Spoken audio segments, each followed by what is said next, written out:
a network of private collectors and offshore accounts where the proceeds from these secret sales were allegedly funneled.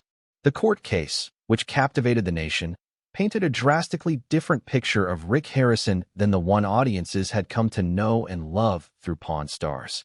Prosecutors described a man driven by greed, willing to blur ethical and legal lines to increase profits and safeguard his empire.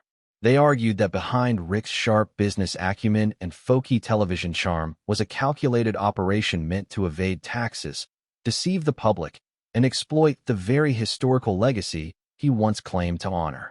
Testimonies from key witnesses, including former employees, forensic accountants, and cultural artifact experts, were devastating. One particularly damaging revelation involved a series of emails between Rick and a European intermediary discussing the illicit acquisition of artifacts from war-torn regions, including manuscripts, relics, and antiquities believed to be looted from national museums. These items, according to the prosecution, were smuggled into the U.S. under falsified manifests and then sold through a shadow inventory, never recorded in official books, and often sold to wealthy private collectors for millions. In his defense, Rick maintained that he had no knowledge of any illegal activity, insisting that he relied on staff and third-party appraisers to verify the legitimacy of all transactions. His legal team argued that he was being scapegoated by disgruntled former employees and overzealous prosecutors eager to make an example out of a public figure. But despite these defenses, the evidence was overwhelming. Surveillance footage, secret recordings, and wiretap conversations showed Rick negotiating the prices of certain questionable items, using coded language to obscure their origins. In one intercepted call, he allegedly described a stolen Civil War-era journal as a piece of lost American soul that don't need paperwork to prove its worth. Public reaction to the trial was a mix of disbelief and outrage. Social media erupted with theories, debates, and speculation, with longtime fans defending Rick's character while others expressed disappointment that someone seen as a symbol of hard-earned success could be involved in such a scandal. Meanwhile, the History Channel permanently suspended Pawn Stars, removing episodes from streaming platforms and scrubbing promotional material involving Rick from its official website. Tourists visiting the gold and silver pawn shop found it surrounded by barricades and federal notices, the once bustling establishment now reduced to a shell of its former self. The final verdict came in late 2024. After a lengthy deliberation, the jury found Rick Harrison guilty on multiple counts of tax evasion, conspiracy to traffic stolen artifacts, money laundering, and obstruction of justice. The judge, citing the scope and severity of the crimes as well as the abuse of his public platform, sentenced Rick to life in federal prison without the possibility of parole. The courtroom, packed with media, fans, and former employees, fell into stunned silence. Rick, in a final statement before sentencing, maintained his innocence, stating, "I've made mistakes, but I never set out to hurt anyone. This isn't justice. It's politics and betrayal." The news sent shock waves through the entertainment industry and beyond. Discussions emerged around celebrity accountability, the ethical responsibilities of those who deal in cultural heritage, and the broader implications of how fame can be used to mask illegal enterprise. Former co-stars Corey Harrison and Chumlee Russell released brief statements expressing sadness and disbelief while distancing themselves from Rick's legal troubles. Corey, who had once been groomed to inherit the business, reportedly left Las Vegas altogether to start a new life in Arizona, while Chumlee returned to private life, avoiding further media appearances. Rick's incarceration marked one of the most dramatic downfalls in the history of reality television. A man who once symbolized entrepreneurial spirit and encyclopedic knowledge had fallen from grace. Now known not for his negotiations on screen, but for a criminal empire built behind the scenes. His legacy became a cautionary tale, one of ambition turned to excess and of fame that couldn't shield a man from the weight of justice. Even as Rick serves his sentence, rumors swirl of appeals and tell-all books in the works. Some speculate that Rick is compiling a memoir from behind bars, promising to reveal the truth of what really happened, who turned against him, and how deep the corruption went. Claims that, if true, could spark an entirely new chapter in an already unbelievable saga. Until then, The world can only watch and wonder how a beloved TV personality went from closing deals in a Vegas pawn shop to closing a cell door behind him forever.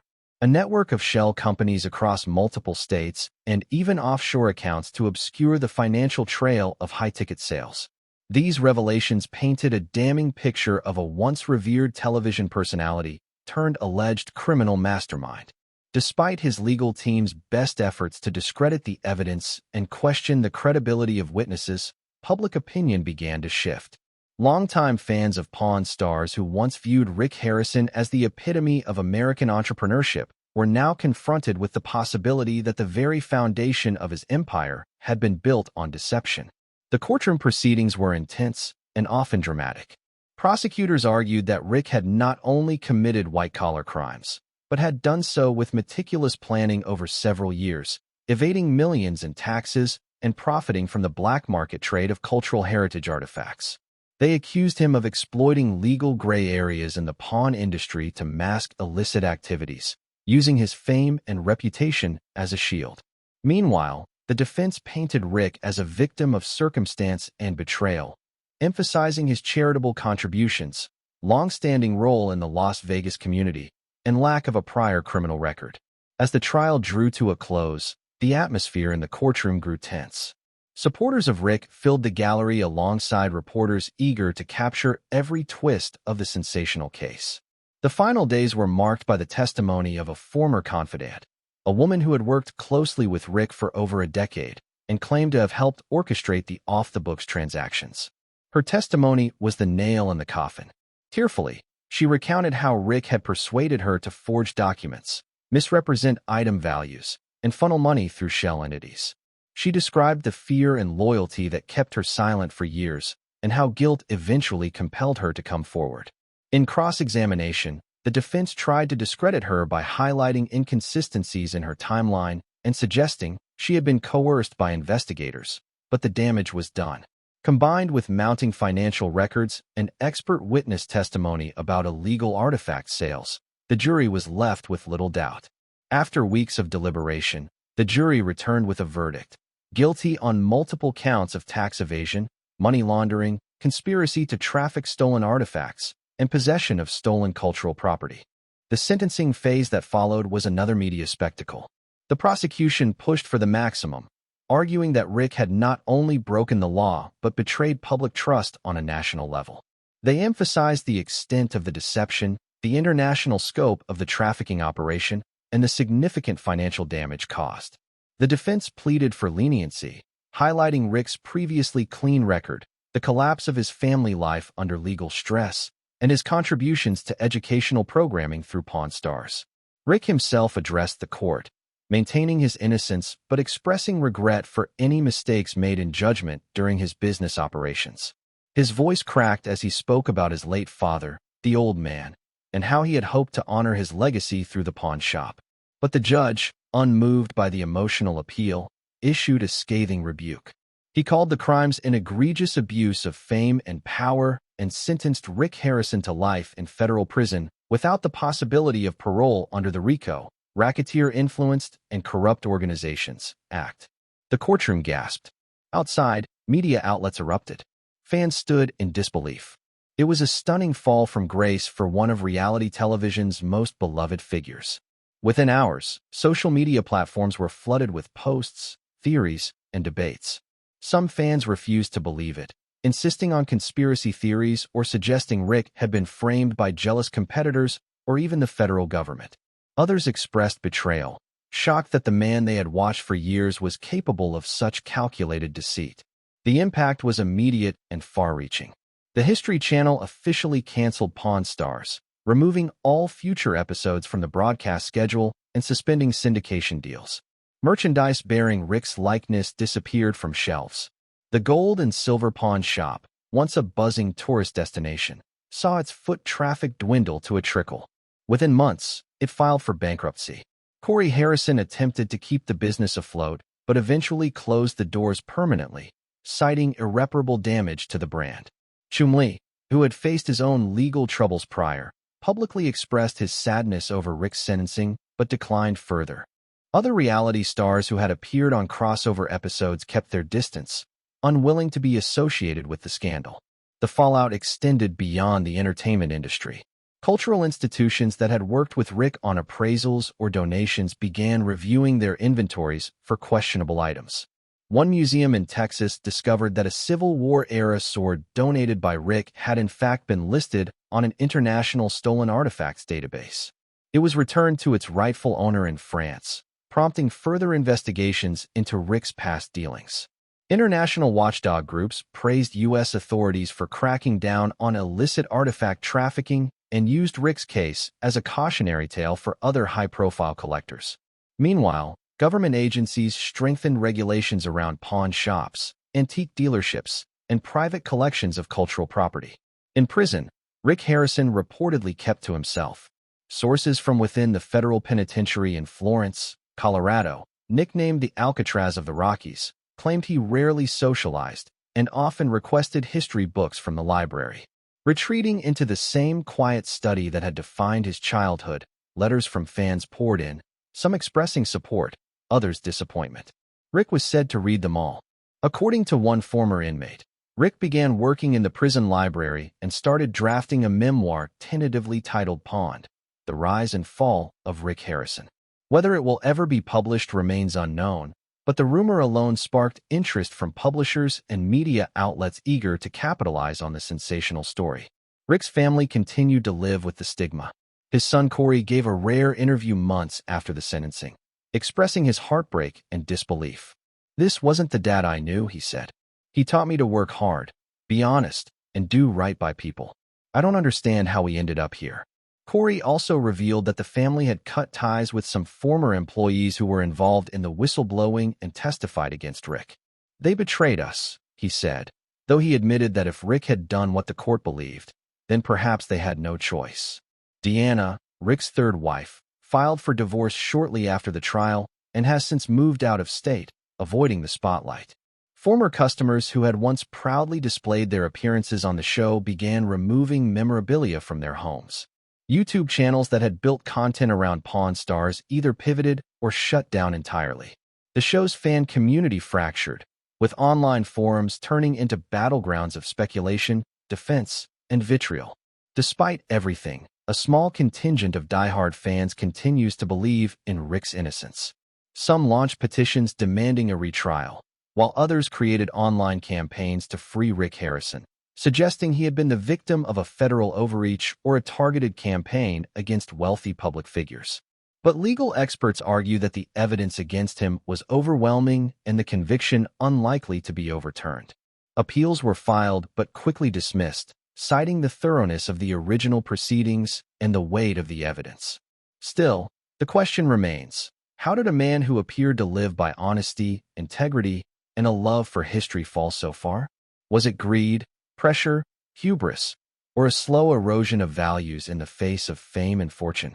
Rick Harrison's story now serves as both a cautionary tale and a complex study in human ambition. A man who once educated millions on history is now etched into it, not as a scholar or businessman, but as a disgraced icon whose empire crumbled under the weight of his own actions. And yet, even now, some former fans rewatch old Pawn Stars episodes, revisiting a time when Rick was a symbol of American grit and street-smart business savvy. They look past the headlines and remember the man who turned a small pawn shop into a global sensation. The Rick Harrison they see on screen is different from the man in the courtroom. And perhaps that's what makes the fall so tragic. Because once upon a time, Rick Harrison wasn't just a pawn shop owner. He was a part of our living rooms, a teacher in disguise, a businessman with heart. And now, he's just a cautionary chapter in the annals of television history. The media coverage didn't die down with the sentencing. Instead, it evolved. Major networks produced multi-part docuseries dissecting every chapter of Rick Harrison's rise and fall. Streaming platforms competed to secure exclusive rights to dramatize his life story.